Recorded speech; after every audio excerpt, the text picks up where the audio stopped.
So I'm a little bit obsessed with tarot. I took a course back in January and I just can't help myself. I love tarot. I just do. Let me pick I've got a load of cards here today. I am Gemini, which is the lovers. And also, because Mercury is my ruling planet, so magician. And I'm Sun, Moon in Gemini. My rising is Aries, Aries rising, and Venus in Taurus. And I didn't know any of this, and I couldn't have told you any of this until about 2 months ago, because then I started watching tarot on YouTube, like how people do readings. I've got I wrote down a list of my favourites because I love it when people who I watch tell me who they love. So there's Patricia 1111, love her, and Awakening to Spirit, Cindy, love her. She uses lots of different decks, and actually they all do lots of different decks. And Charm Tarot, she is very ASMR, she's very soothing because she gets all these charms out of a ball as well and has themed ones. Soulful Revolutions, I really love Mary Jo. And Eat, We Love, Sal, is it Biadora, his name, like him. Rich Lop, he does lots of live streams. Him and Cancer Moon Tarot, they do lots of live stream and they're really good fun to watch. Like, you just watch the whole thing and they shuffle a lot and spread. Yeah, it's really kind of good fun. Royal Mystic Tarot, I really enjoy her. She's very mystical. I love her. Who else is on here? And Eliza Jane Tarot, I really like her. She does quite in-depth ones. And this is what I've noticed about all of them. Well, not all of them, but a lot of them. Sometimes they'll spend the whole reading. Actually, Eat Read loved it the other day when I was watching one. And said the Gemini energy for this Gemini reading wasn't even there. They went, it's like you're dead. Not that you're dead, but your energy's not present. And so there's a lot of the time a reading is given and it's about what love is coming towards you and who is taking up your mental energy. And that is so true, because in life we're always trying to understand other people and how we fit in the world and all the rest of it. Social psychology research has shown that 60% of all human conversation is about someone who's not even in the room. So you will see people, you will watch a reading on tarot. Well, I watch loads of readings on tarot on YouTube, and they'll say cross watchers, because people will watch for the star sign of the person they're currently not getting along with, and 9 times out of 10 it's about love, because like love, connection, it just makes the world go around. And it's really interesting. Maslow, that's the 3rd deficiency level. It's above food and drink and shelter, so these are shelterless, but food and sex and air and water are the necessary things. Without it, you have death. Although the tarot, death is about transformation, because straight after the number 13 in the tarot, unlucky for some, which is interesting. I grew up on a housing estate that didn't have a number 13. It was too unlucky. People didn't want to live in the number 13. Nowadays you go, do people really care? Do new houses grow up without a number 13? I can't even imagine. Anyway, after number 13 comes number 14, which is healing and guidance and spiritual guidance from above. So that's kind of interesting, and that's the little break before you get the Tower card, which is your house burning down, which is the 2nd level of the Maslow's hierarchy of needs. Your first level is food, drink, water. Your second is shelter. So like this lot have no shelter, but if they were to look, they have each other though, and if they were to look up, they'd be able to go inside. That's the number 5, which is the numerology difficulty, hard times. So that's the next level, and then the level after that of shelter is love, because we are just guided by love. We love love. A lot of us are, I love with love, makes you feel good. It's got Christian communal overtones, but really it's a cup of love. When your cup overflows, you've got love to share and love to give. And the romance card of the night coming in, I mean, it can be viewed as a romance opportunity, but it is definitely like a love, here he comes, which is quite different to the player energy of the night of Wands, who's galloping up there with his wand out. And then after your love level, you've got esteem issues. Not issues, but esteem. So you do have like the, where is he? Like the business kind of, check me out, I've got status, I've got bling. And then the emperor, like he's the king of anything, he's like the boss of things. And like the tarot, all four of them, there's the king of pentacles, king of earth, and then there's the hierophant, who's king of like spiritual things, the pope, the shaman, the spiritual leader. And then you've got this, like the end of each cycle in the 4 pip cards of earth, fire, air and water is, the end of a cycle. So for here, it's the 10, it's the solid foundation, it's the legacy, the old dude and the family and the building a heritage and building something of value. And that's esteem, you're recognised for it. And then after that, they're all deficiency levels because they're outward looking. And then after that, you get to the levels which are about more inward looking. They're rather like the Hanged Man. Where did I put the Hanged Man? I keep flinging him on the floor. Anyway, he's upside down and he's kind of surrendered earthly desires. He's looking for the more spiritual view of life, because there's only so many spiritual. Yeah, can't find him. There's only so many crowns and things that the hermit is a tiny bit spiritual. It's like looking inside of yourself and sharing your wisdom with the world.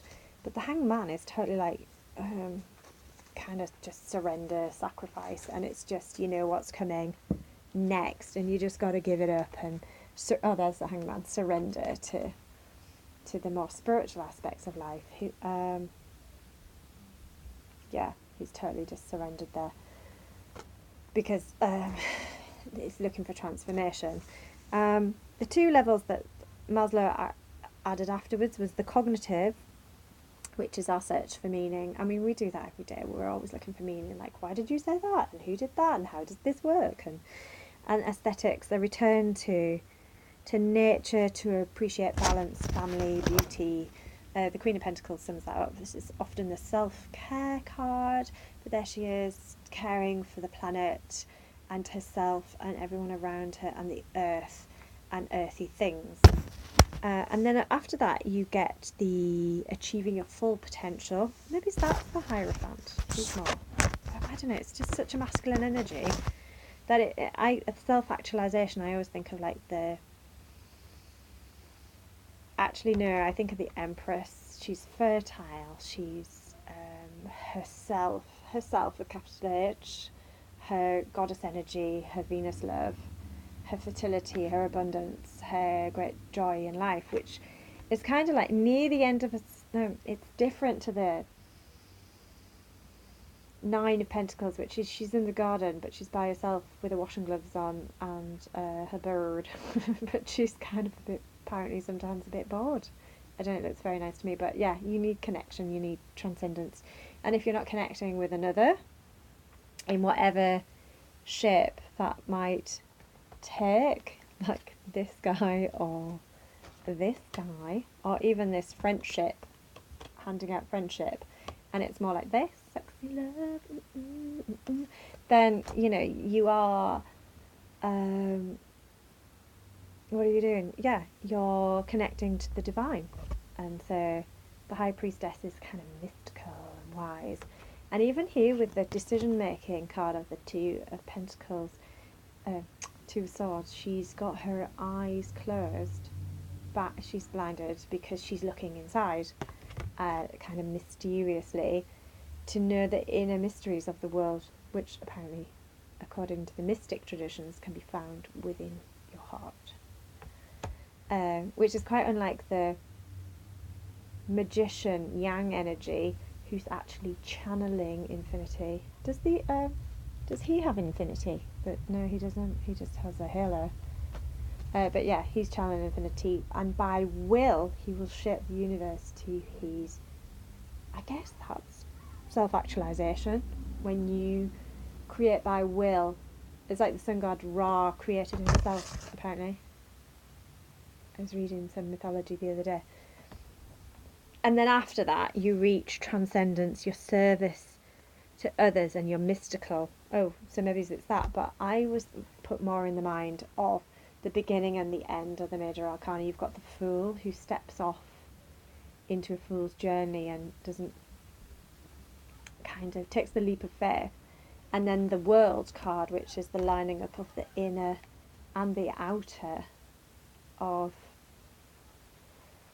the conflicts and the inner experience and the outer world, which is kind of shown. You've got the triangle and the square, which are the two hermetic symbols for the world, the materialism and the spirituality. So that's quite nice. And that's the final card. But as you reach transcendence and the top of the triangle of Maslow, you do have the sun. You have that moment where you just, this is the happiest card in the deck. And happiness, I guess, we're not always 100% okay with happiness. We always feel like we have to earn it or deserve it or whatever. But sometimes there are moments where you just feel like a naked baby galloping through the fields, waving well, I don't even know what he's waving. I don't know. He's naked. There's nothing nicer than sunshine on your naked body. And then the judgment is the one before that. That's when you're reborn into a different kind of... It's redemption, reconciliation, rebirth, new ways of looking at the world that you will eventually align with your inner and outer. And so your journey starts again with the Fool, who's zero, the Omega and the Alpha, zero. And so there you go. That's my interpretation of Maslow's hierarchy of needs using tarot cards. I think the tarot, you could be looking at it, there's 78 cards, and you could look at them forever and see something different in them every single time. And there are some cards that you get and you just go, oh, that makes my day. And other cards, like this one, not so much, but I think that's really cool. I would have that as a tattoo, definitely. And actually the other one I would have is definitely the star. I'd get that. I think I'm going to get that on my hip one day, so I can look at it when I do Bikram. But yeah, they're beautiful cards, full of symbology. Like this is communion, but love. This is new ideas cutting through your mind, because obviously I'm Gemini, so I'm into the air ideas, and new, this can be new creativity, passion ideas. It's just such a lovely way of interpreting and looking at the world. So I'll be continuing to watch tarot on YouTube and think even more that it just reminds me of the needs and wants and desires, because the readings I watch the most are totally like, is there new love coming towards me? Will I get that new job? Will I always be out in the cold? Is someone trying to shaft me? And not, the work sense in a good way, not in a good way. And, all the things that concern us, because we're all human, and we, as I've said in every single blog I've ever written, every single thing I think, is we all want to be seen, we all want to be heard, we all want to be experienced, which is basically what Maslow is about.